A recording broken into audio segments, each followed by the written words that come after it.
కృష్ణానది చరిత్రలోనే ఎన్నడూ లేనంత వరద వస్తోందన్నారు మంత్రి నిమ్మల. రాత్రికి బుడమేరుకు పడ్డ 3 గంటలను పూడుస్తామన్నారు.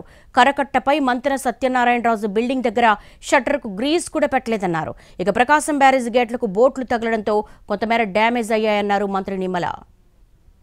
క్యూసిక్లు కూడా వెళ్ళేటువంటి మార్గం లేక 3 నెలల్లో కురవలసిన వర్షం ఒక్కరోజే కురిసినటువంటి స్థితిలో మరి ఒక్కరోజే 27,000 క్యూసిక్లు నీరు వస్తే దారి లేనిటువంటి స్థితిలో మరి శాంతినగర్ దగ్గర 3 చోట్ల బ్రీచెస్ పడి ఈవేళ విజయవాడలో ఆ యొక్క వరద నీరు ప్రవేశించి చుట్టుముట్టింది అని అంటే ఆ బుడలేరుకు సంబంధించినటువంటి ఆ బ్రీచెస్ని మరి ఏదైతే పోడ్చడానికి కనీసం అక్కడ వంతెనకి అప్రోచ్ కూడా కట్టుకుపోయినటువంటి పరిస్థితుల్లో రాత్రి సైతం జనరేటర్స్ పెట్టుకుని ఆ అప్రోచ్ని చేసుకుని ఇప్పుడు అక్కడికి వెళ్ళేటువంటి మార్గం కూడా లేకపోతే రోడ్డును కూడా ఫామ్ చేసుకుని కనీసం ఈరోజు నైట్ నుంచి మొదలుపెట్టి ఆ యొక్క బ్రీచెస్ని మరి ఫిల్లింగ్ చేసేటువంటి ప్రక్రియకు శ్రీకారం చుట్టాలి. తద్వారా ఆ యొక్క పట్టణానికి వచ్చేటువంటి వరద నీరుని అరికట్టాలనేటువంటి సంకల్పంతో ఈరోజు మేము పనిచేస్తున్నామనే విషయాన్ని కూడా ఈ సందర్భంగా తెలియజేసుకుంటూ